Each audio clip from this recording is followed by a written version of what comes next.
Hello and welcome back to Skimo Gold, the premier podcast and YouTube show for ski mountaineering interviews and analysis.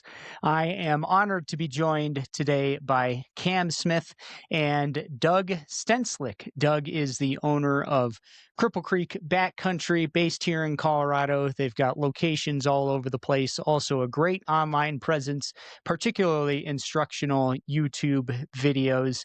And he's also the host of the Totally Deep podcast, which I highly recommend. Today, we are talking about the daddy of them all, the Elk Mountains Grand Traverse Skimo race. It is a legend. It's based on the world-famous PDG race over there in Europe, and it's epic. If you don't know about the GT, we'll tell you everything that you need to know. In a nutshell, starts at midnight in Crested Butte and goes up and over through the mountains, finishing in Aspen, Colorado, the next morning or maybe the next afternoon, depending on how fast you're going. Thanks as always to Camp and Redmond Real Salt for supporting the podcast. I want to show you a little something here. We talk in this episode about the great importance of gear and craft and planning for a race like the Grand Traverse, sort of like an ultra run or a backcountry expedition in that way. Little decisions make a big difference, and you really got to practice things. I want to show you my lighting and helmet system for the Grand Traverse. I wear for the entire race a waist belt light. This is an Ultra Spire light made mostly for ultra running, but it works great for skiing as well. It has a variety of settings, and I keep that on the entire race. So it's on the waist going uphill. It's probably on the low setting, just enough light, save that battery a bit, and then I turn it to a high setting on the downhills. And also on the downhills, I turn on my headlamp. The headlamp battery I save for the downhills.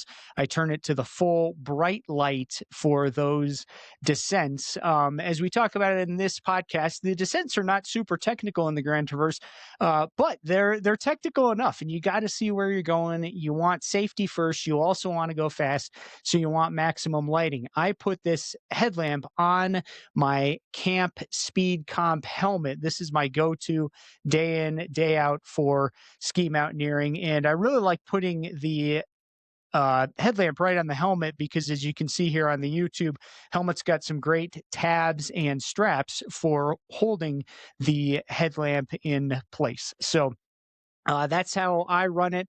Really like having those two lights, really like having that max brightness for the descents so that you can go fast, see well, and keep it safe. All right, folks, time to roll. Skimo Gold. Well, and welcome to the Skimo Gold podcast. Very excited to be joined here by Cam Smith, as usual, and also by Doug from Cripple Creek Backcountry. We're talking about one of our favorite races, probably one of your favorite races as well. It's the Elk Mountains Grand Traverse, legendary ski race, and we're getting into the details. So if you're a veteran athlete or a first timer, we hope that we're answering a lot of your questions. Before we get into it, Doug, tell us a little bit about Cripple Creek Backcountry and your podcast. Yeah, so the podcast is Totally Deep. I didn't go back through the records, but we've been doing it about 10 years. Probably have around 140 episodes now. So probably average about like 12 episodes a year. And yeah, and it kind of started at about the same time the shop did. Shop started a little bit before that, but Cripple Creek Backcountry started right on the driving route of the Grand Traverse in Carbondale. Between Crested Butte and Aspen, the way we have to do it by car when you're not doing by run, bike, or ski. And yeah, we just love the race right from the beginning. My partner Randy had done it before we had even opened the shop, probably about 15 years ago. I think I've probably done it 10 or 11 times now. And yeah, we wanted to start Cripple Creek Backcountry as a shop kind of specifically for lightweight gear and Skimo back before that term existed. And we started it when a lot of the country was on telemark and plate bindings, and just wanted to explain to the world that tech bindings were here to stay. That's going to be the entire future, and you can just start retiring your plate bindings now, because going lightweight is the way to go. Obviously, there's a big range from wide powder skis that are lightweight to, the skinny skis that Cam and I find ourselves on the most.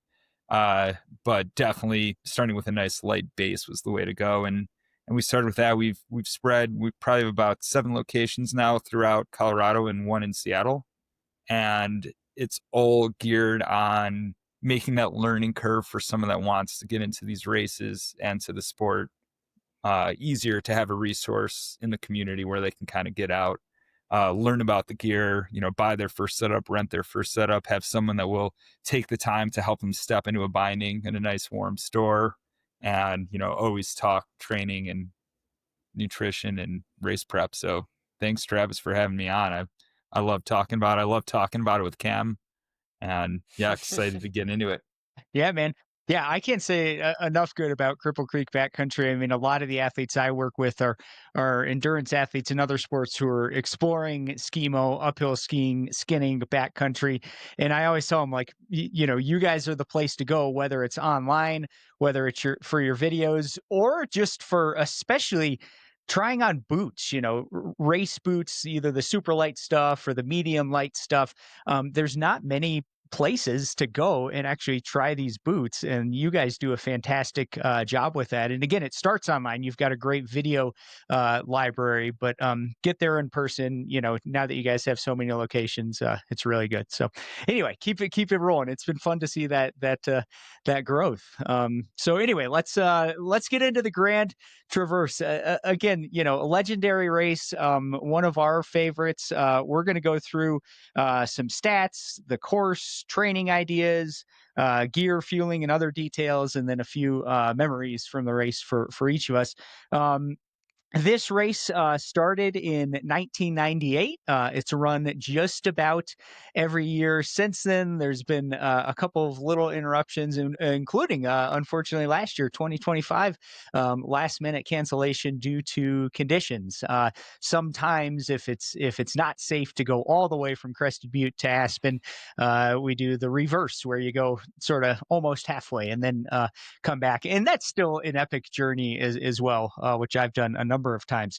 The whole course, I think, something around 40 miles, something around 7,000-ish feet of gain, which, if you do the math, it's not that steep, and it's a lot different. Many athletes will ask me, like, should I do the Power 4 or the Grand Traverse? And they're two vastly different experiences, and we'll get into that with our podcast today about Grand Traverse, and a different one about the Power 4. But anyway, 40 miles, about 7,000 feet of gain.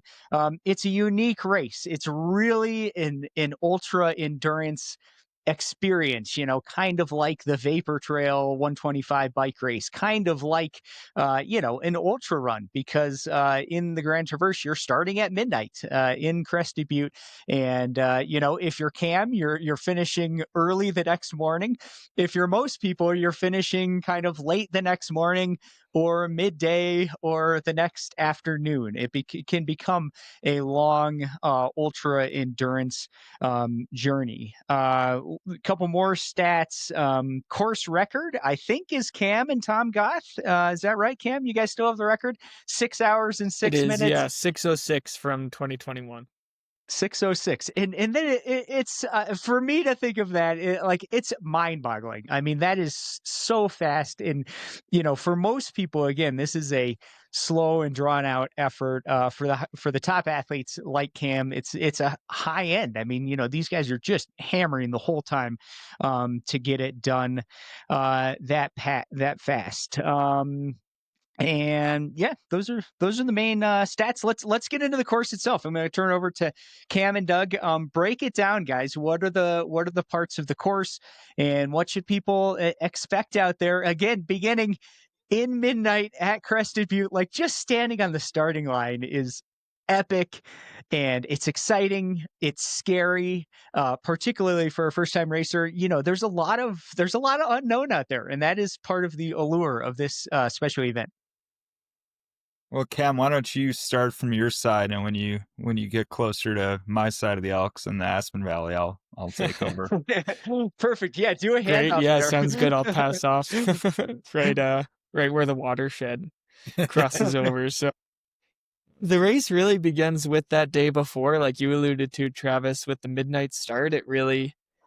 That kind of kicks off the adventure component to it, because you've been trying to accumulate sleep and get all the gear dialed in and go through Gear Trek and go through all these meetings. And I think what really separates the Grand Traverse from any other of these events is, yeah, that adventure component of it. And that theme rings true with the way you want to train for it, the way you want to prepare for it, the kind of partner that you want out there in the middle of the night for this long traverse from ski town to ski town. So it's really more of the adventurous course and race of the classic Skimo events. So you start at midnight in Crested Butte. It's gone through some course changes over the years, but I think it's pretty steady and consistent and looking towards the future with that start on Crested Butte Mountain Resort. You make your way up the very first hill. It's called Warming House Hill, where the ski area had, their kind of first building and first base area in the early 60s. Flattens out on a run called Houston. You hang a hard left and you might be able to skate, or you might skin around to the top of the Prospect Lift, ski down this narrow, steep trail with a few whoops on it that you want to be cautious of skiing in a pack of 400 people in the middle of the night, called the Indian Trail. You'll go down to the pump house, cross the East River, and now you've left the ski area boundary and the adventure has begun. So from that East River crossing, you've done your first small, or relative to the rest of the course, small climb and descent. And now you're in an area that the only portion of the course that you can't ski outside of the race. So this is all crossing above private ranch land. You're traversing through the East River Valley. There's a couple drainages that you'll go down into and climb back out of. But other than that, you're sort of side hilling. Imagine the uphills on your left, downhills on your right. If you're skating, you're going to be working a lot harder with your right leg than your left leg. And as long as there isn't a overexcited, exuberant 22-year-old Cam Smith in front, you're probably going to stay on course. I bring that up because I've led the whole race off course before, but I promise that won't happen again if I'm there and happen to be in the front of the race. So you'll make your way across the East River Valley. That's about a 6-mile section into the race. Let me see, actually, right here. So from that point, you are about 10 or 11 kilometers, 6 or 7 miles into the race. You have a little bit more kind of trickery to get through here. So you have the West Brush Creek crossing, followed by the Middle Brush Creek crossing. These can be in different states of snow-covered open water, and you're not going to have any idea what that is until a few days before the race.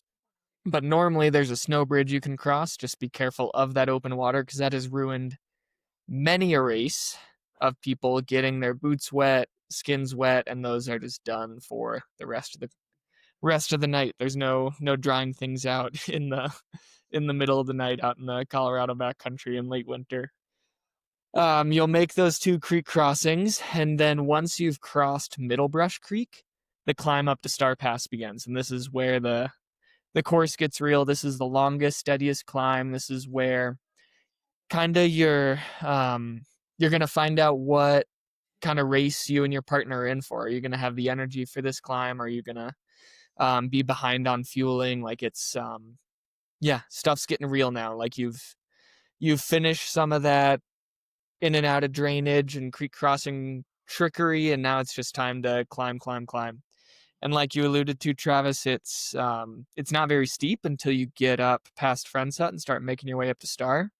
But this is a time warp. I swear every year it takes twice as long as the the watch says it does. You're climbing through the forest for hours and hours and hours, and this is also a critical section if you're chasing cutoffs, because you're going to want to make sure you get up to that East Brush Creek checkpoint and the Star Pass checkpoint ahead of those cutoffs. And it's there's no lying, like you either have the strength and fitness and pacing and strategy to get it done, or you're going to be headed back to Crested Butte.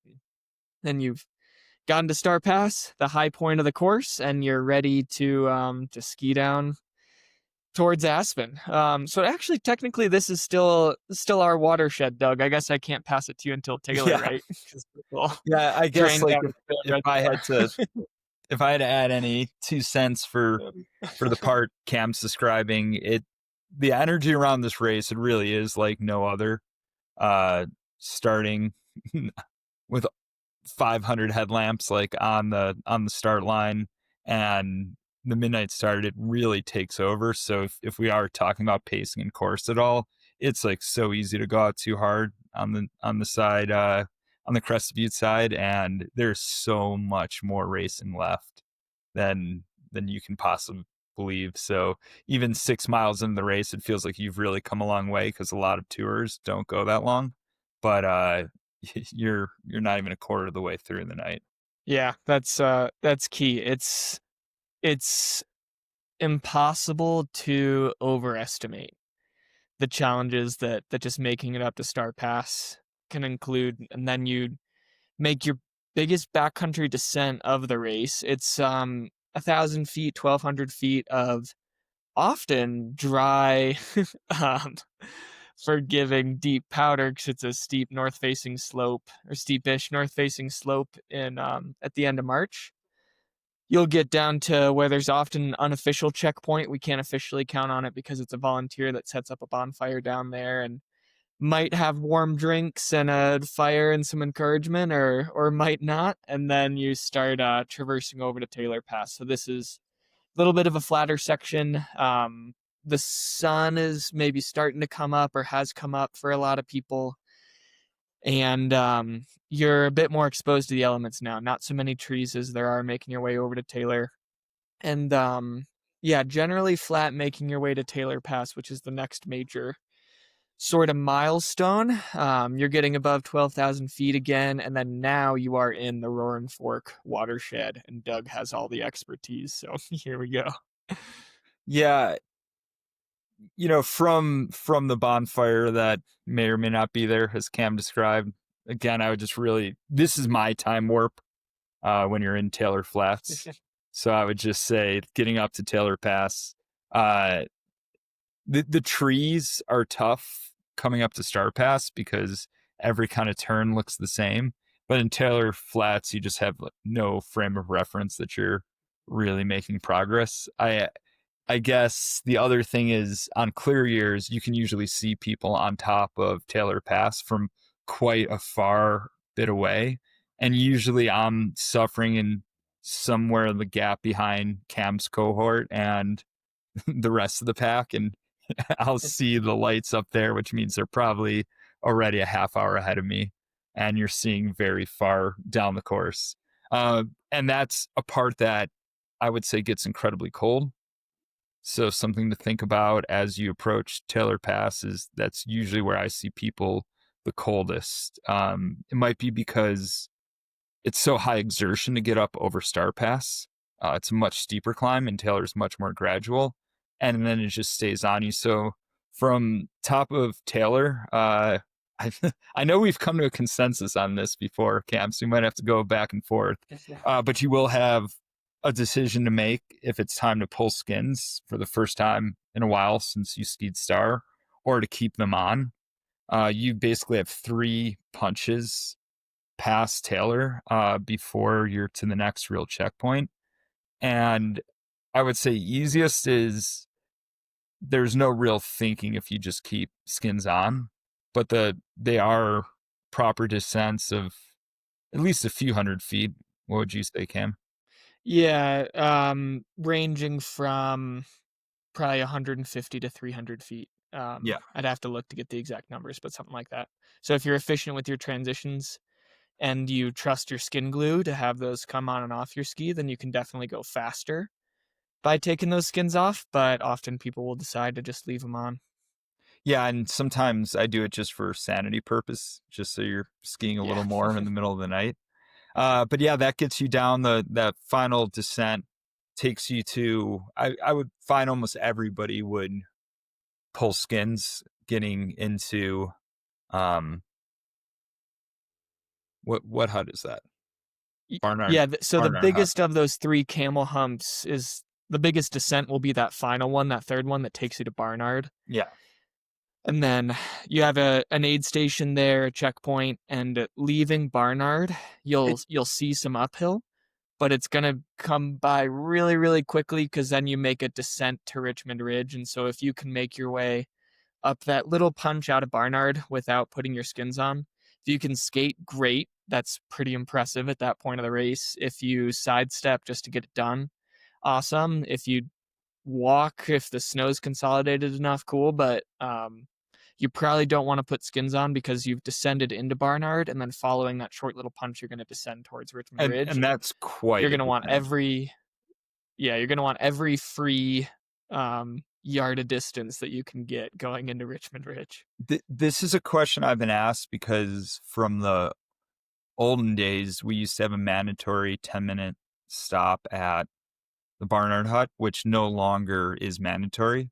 It's still a really good time to, take care of your situation, to, to tuck skins back in, to make sure, because you're going to need those again, to eat, to drink, to kind of assess. But we used to have like a medical check for frostbite and just like exhaustion. And it was kind of a cool thing because you could be in there with 8 or 10 teams at a time, and they would hold you by your bib number until they let you go. But now you can stop for something hot to melt out a camelback hose or a bladder hose, or you can just push right through. So the top teams will almost always just push straight through. But as soon as if the sun's up at that point, like it's appropriate to take stock of the situation because there's really no help coming from there until the sun deck at Aspen Mountain.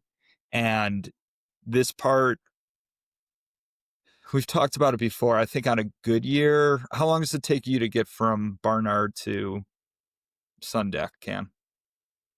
I don't know off the top of my head, but I think it's about an hour.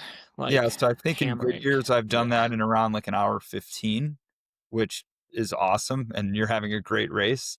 And in bad years, I've fully done 2.5 hours. So you could easily double the time. And someone more mid pack might take an hour and a half on a good year to get it, or 3 hours. Someone, that's chasing cutoffs, they could do it in 2 hours or they could do it in 4. So there is a weird doubling effect from there to the end. There's a lot of undulating terrain. I think it would probably like overcomplicate things to give our exact beta on when to pull skins, when to skate, when to walk defeated up hills, carrying your skis just by the tips and dragging them through the snow, which I've been at before. But it's a long way. And when we're talking about trying to get out of Crested Butte Mountain Resort 5 minutes faster, like, yeah, if you are on one on Warming House Hill, you could be 5 minutes faster. If you tuck down the backside through those blind rollers, you could be 15 seconds faster. But if you get your preparation right from there to the sun deck, you could be hours faster. So once you get over Richmond Ridge, you start getting on much wider cat compact track because they do cat skiing operations off the back. In past years, I think it's becoming more a possibility they'll properly groom at least the last couple miles of that. It can be really snowmobile whooped out. So if they can drag a groomer on it, it really makes it much more pleasant.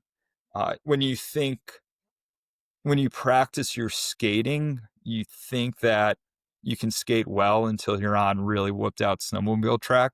And then you realize you probably should have practiced that a little more, but that'll bring you right past the top of Aspen Mountain. And this is the final descent. you're pulling skins from a little outside the resort. You're carrying speed right across the sun deck, which is, I think a warming hut would be a gross underrepresentation of what the sun deck is on top of Aspen Mountain. And you have a long ski down. It's down a groomer, which is good news.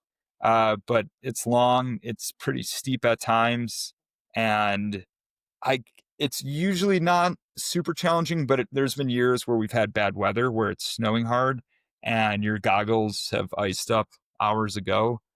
So it's a good idea to be ready to take out some eye protection there, because you can get some pretty fast speeds, even when a lot of people used to do it on cross country gear. And that'll take you right into the Gondola Plaza, which is, barring a COVID year, where the race finishes right in downtown Aspen. Sweet. Thanks, guys. Man, what an epic adventure. Well, here's one question I have before I get into the training. You had mentioned skins off, skins on, skating versus skiing versus at times hiking. I think this is a key issue on this course, because a lot of Skimo courses, you think power for, like, okay, there's 4 climbs. Basically everyone is going to put their skins on at the bottom of each hill and take them off at the top. And it's quite obvious, and everyone will do the same transitions. In most Skimo races, the Grand Traverse is way different. The number of transitions, where you transition, and it's really important. And it comes down to gear, it comes down to practice, and it comes down to, I think, for anyone at any level, being able to transition as fast as possible, as smooth as possible, without dragging your skins through the snow. All of that is just super important. And then maybe this, our next segment here is the training. Just simply skating, I always tell clients, like, if you want to win, if you're camp, like, you got to skate a lot, because the top teams do a ton of skating out there. And I'm always amazed, I'm probably somewhere around Doug there. We get up coming out of Brush Creek and going up that next hill, and I've had my skins on for quite some time, and I'm still following the tracks of the leaders who have been skating. And I'm always amazed, they got all the way here, they didn't put skins on, they skated this far. And that's a small, I don't know if that's 5 teams or 10 teams, but there's just a ton of it. So, like, if you really want to compete, you got to skate a lot. And at any level, you need to train on low angle skinning with a lot of kick and glide. I've had, as first timers, they go out and they're just skinning up and down groomers at the local ski area, and that's great. I mean, it's fitness, it's skill, it's really good, but it's also not really what you're doing in the Grand Traverse, which again is low angle. It's, in some ways, it's a lot more, in my mind, like an ultra running race than it is like, a shorter high octane Skimo race. So again, you got to skate, you got to do low angle training, you got to train with your gear.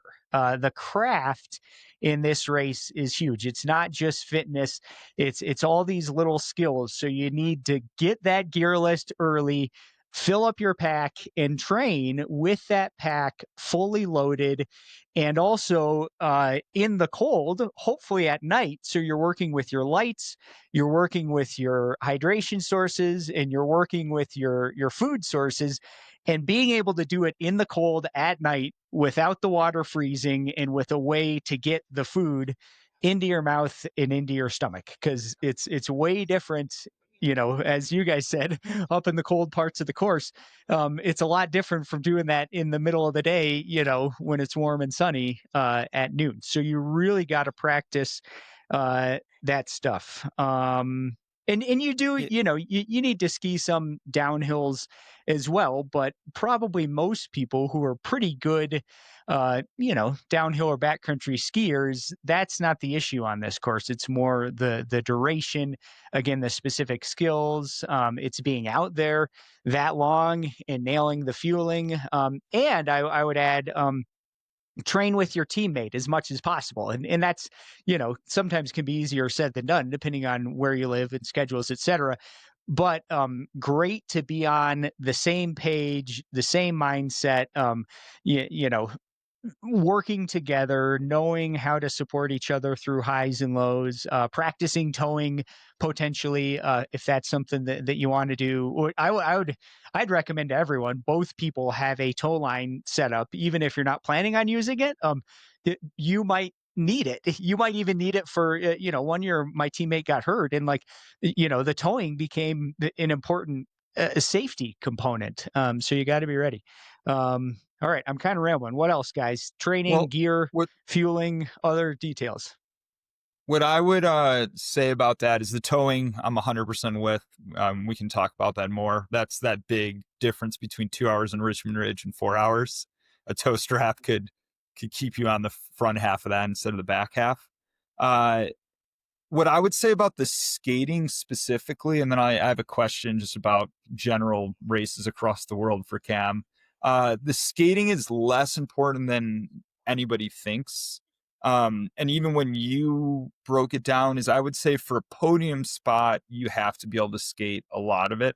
For like a fifth place spot, it's probably not even important. Hmm. Nikki and Brad La Rochelle have had some, fourth or fifth place finishes. And I think they barely skate much out of East River. And they're super consistent with their kick and glide. I know they probably skate most of Richmond Ridge, so that's important. But what I would say is the top two teams skate past Ambush Ranch, which is what we said 6 miles in, Cam. And then everyone Yep. else, like if you get it to there, you're killing it. If you can't make it to there, it's not that important. And some years it's not even an option. So I would really emphasize to people to not worry about that too much. Skating is great cross training, but you don't have to totally incorporate it into it. Uh, for anybody that's falling in the mid pack, the kick and glide that you described, Travis, I've really underestimated this before. I grew up with a Nordic skiing background, so I just kind of took it for granted. And one year I did it Hmm. with a friend. It's like at least as strong as me in the Power Four, maybe stronger. Mornings up Aspen Mountain, Highlands Mountain over on this side. He was putting in faster times than me. And I was like, oh, this guy's going to be fine.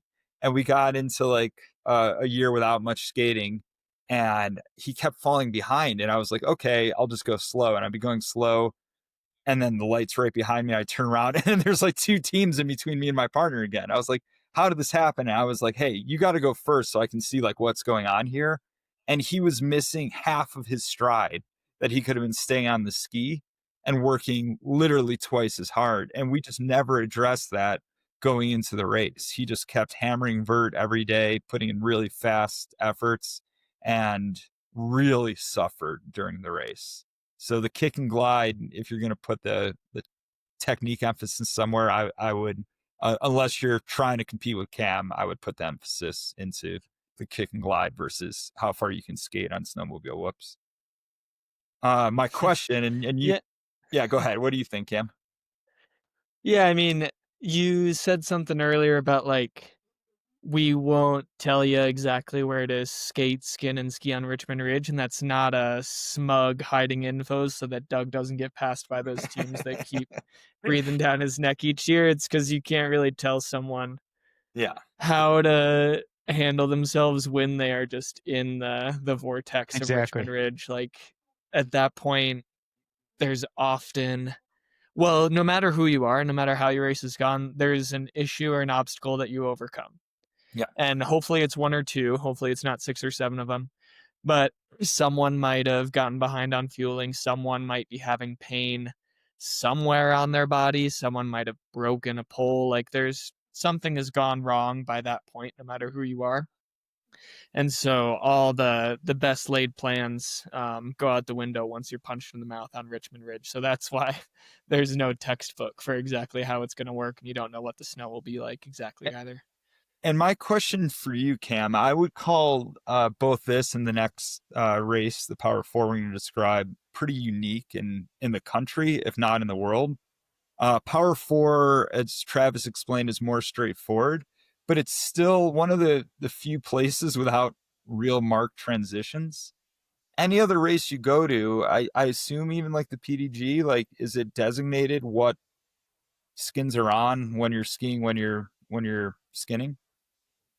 Exactly. And that's what makes these races unique from those two, is that if you're not doing the technique that the flag color indicates, then you're penalized. Like, it's Yeah. not just are you choosing this way or that way? Like, if you decide to skate where they want you to skin, then yeah, you're adding penalties at that point under ISMF rules. So yeah, it's pretty standardized outside of this, which yeah, adds some complication and creativity, and I think makes the races all that much more exciting. That it's conditions dependent, it's athlete dependent, it's team dependent, and it's dependent on what's gone on out there. And I think the word skating just gets thrown around here and there. I saw skate tracks up to here. My partner's a great skater. My partner's a poor skater. Skate, skate, skate, skate, skate. What's the surface of the snow going to be like? All this. And skating is a tool that makes you go really fast in the right place. But the only way you can utilize that tool in the Grand Traverse is if you can do it while controlling your effort and heart rate and on Skimo gear with your pack and at the same pace as your partner. Like, there's no amount of time you can make up by like actually holding a V1 technique up some of those hills in the East River and crossing those couple creeks that will get you to Aspen any faster if you've been maxing out on effort muscularly or metabolically. Like, it has to be done easily. It has to be done with your partner and in these unique environmental conditions in the backcountry.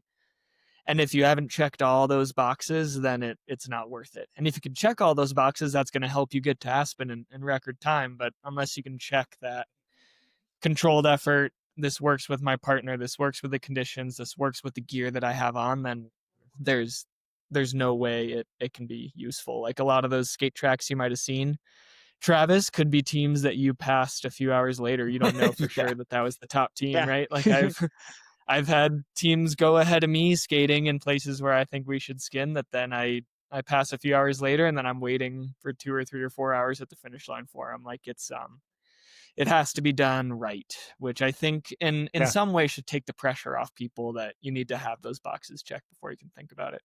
Yeah, pacing, pacing nutrition way more important than full course beta. Although the nerding out on course beta is also a fun part of the race. So if you can get to Crested Butte and do a training camp there or an Aspen and you get to preview the course, it'll always be helpful. And I would say, we talked about low angle skinning being really important. Don't just get obsessed with trying to get 20,000 foot vert weeks in. Like, if this is your A race of the year, like, you should get the low angle skinning figured out. And then I would also recommend, if you haven't done an ultra and you haven't done this race before, I think like a 2 a.m. wake up with a partner, or really, really early alpine wake up, a 1 a.m. wake up. Working on that is an important aspect of training, and it can be really fun, and it can be a way of figuring out how you're going to get your hours and volume in, in a busy world, if you can start having those black light starts, to use Cam's sponsor term. Yeah, get your black light skis, your black light clothing, and get out there at 2 a.m. and take a photo as the sun comes up in the alpine. But I think, to put a bow on that, something that makes this race really special is that you have to train for so many variables that pretty much anything you do is going to be productive. Just make sure that you're not only going up and down the groomer, and you're not only classic skiing around on the dog walking loop, because this race throws a little bit of everything at you, which is a great reason to do these midwinter link ups and tours that don't really make sense otherwise. And you have to be creative with avalanche hazard, especially in Colorado, but it can open up some doors while you're waiting for those steeper slopes to come into play in the spring, to like, let's go out to this favorite summer location that no one really goes to in the winter. Let's go out this long flat approach that takes us to this amazing ski line or powder field we can lap, or again, an amazing location. Like, use it as an excuse with your partner and with other people doing the race to get out there and go for some adventures and really brighten and enhance the winter of skiing that you'll have. And then the best part about the Grand Traverse is you get to the finish line, or you get back to Crested Butte, and hopefully you're nice and healthy in either scenario, and you are ready for 2 months of the best spring ski touring that you've ever had, because you have the fitness, you have the comfort with your gear, and the conditions are coming into play just in time for you to have a great time out there skiing. So make sure you don't hang up the skis after the Grand Traverse. Keep that bike in the garage for a few more weeks, few more months, depending on where you live, and go enjoy the springtime after you've completed this monster. Yeah, very good. Let me we could talk for literally hours about gear for the Grand Traverse. The gear list is huge. There's so many options, so many ways to do things. My question for you guys, how many sets of skins do you each bring? And if it comes to mind, can you think of one thing that you've done right with gear and or one mistake that you've made with gear in the Grand Traverse? Yeah, I'm pretty comfortable with the skins that I use, and I'll use a Pomoka skin with a cold formula so it has a stronger glue. And I'll try to have that skin not be too old. What I'll actually do, and you'll need the kind of upfront cost to start this, or to get enough skins in the first place, is you get a new pair of skins. They're too long. Everyone tells you to cut them right away.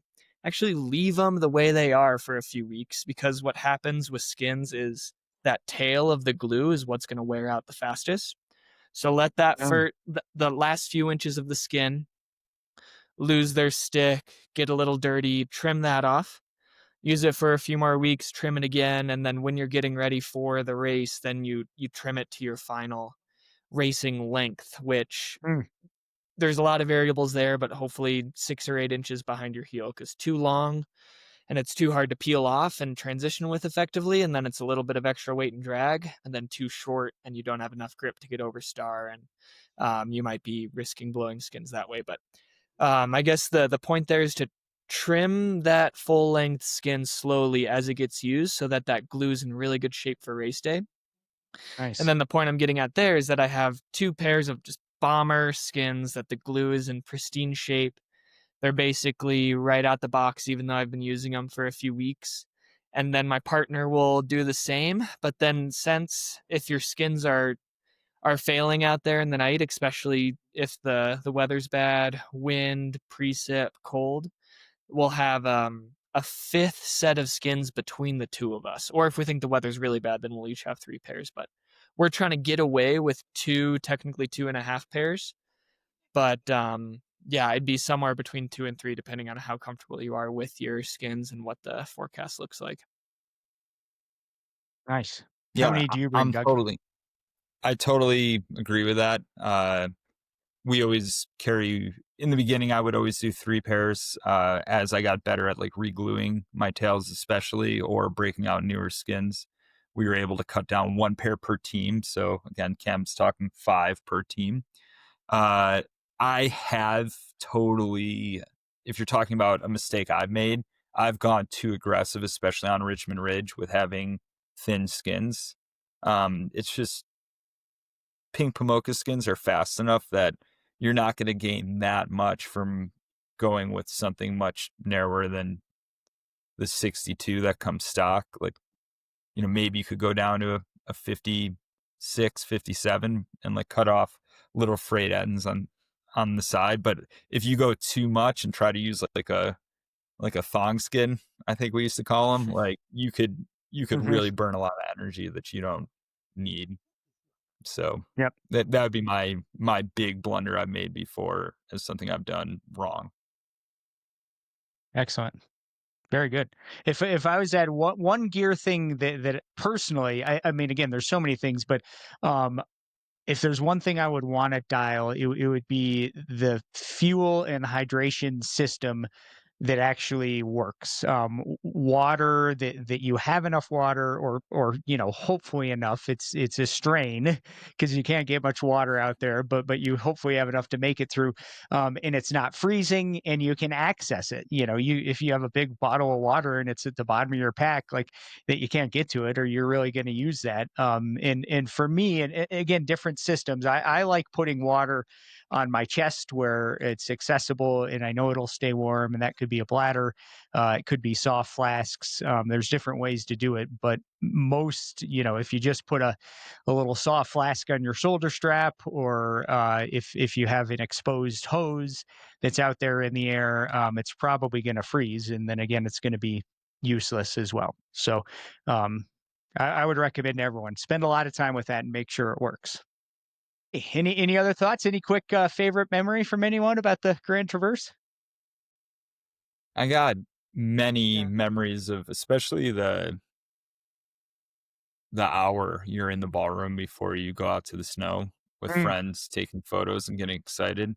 yeah. Uh, like really, really good memories of that. And then, 1 year holding it all together, just barely. I think we'll leave names out of it, but holding off a couple CB legends that were really gaining on us, and recklessly skiing down Aspen Mountain in a sleet snowstorm, barely being able to see and thinking they were still right on our tails.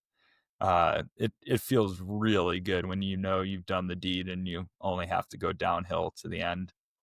Yeah, I think my first race, my first GT was with my sister.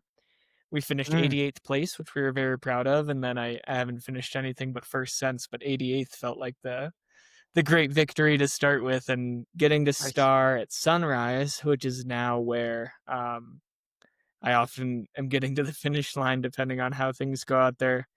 And just, yes, getting light out there when you are so far from anything.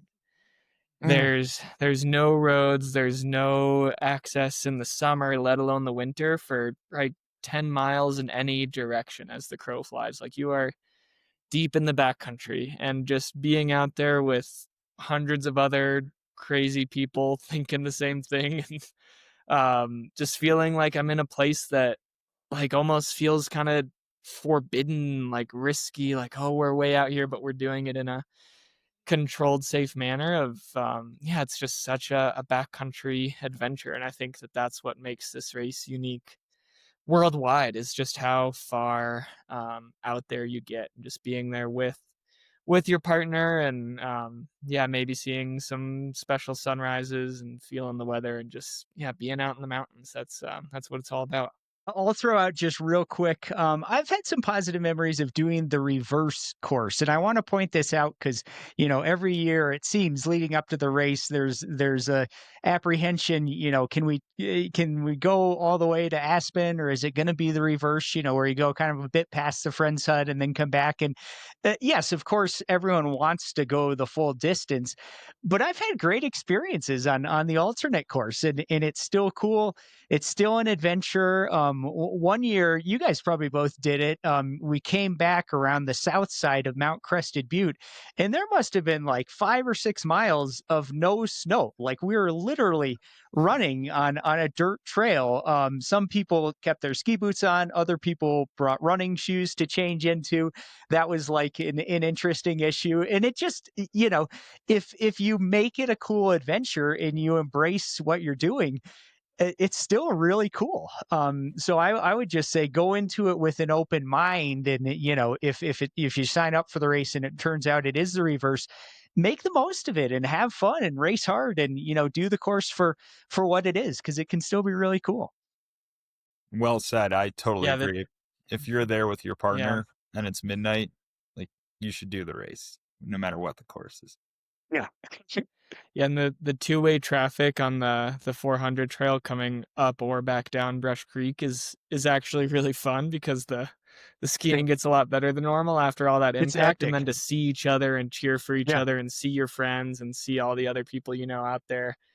When there is that two-way traffic, you definitely got to be careful going down. But it's really fun, and it's higher energy than the actual traverse, because we're getting that interaction point. So it's yeah, it's a really fun part of the race. Yeah. Excellent. Well, thanks, guys. Thanks, listeners. Grand Traverse. Have fun out there. Hopefully, this will give you a good start on it. Hey, folks, thanks as always for joining us on Skimo Gold, the premier podcast and YouTube show for ski mountaineering interviews and analysis. If you're listening on the podcast, maybe check out our YouTube channel. We got videos of all of the episodes, plus some extra content in terms of shorts and other things. Big thanks to Cam at Cam from CB on Instagram. Also, big thanks to Doug for joining us here. Boy, these guys have about as much experience in these events as anyone. Be sure to check out Doug's stuff at Cripple Creek Backcountry. If you're doing the GT and or other races, you need to dial in as soon as possible your boot setup, your bindings, your skis, your skins, and I can't think of a better place to do that than Cripple Creek Backcountry. Thanks as always to Palm Tree Podco, Anthony and the team. Great production. And please help us grow Skimo Gold. Share this episode with friends. Be sure to subscribe on your podcast player and on YouTube. Rate, review, and give us a comment. Especially right there in the YouTube comments. Let us know, what did you think of this episode? What did we nail? What did we miss? What other questions do you have? And what else would you like us to discuss on Skimo Gold? All right, folks, have a good one. Hope you're having some good mountain adventures. Keep it safe. Keep it fun. We'll catch you next time on Skimo Gold.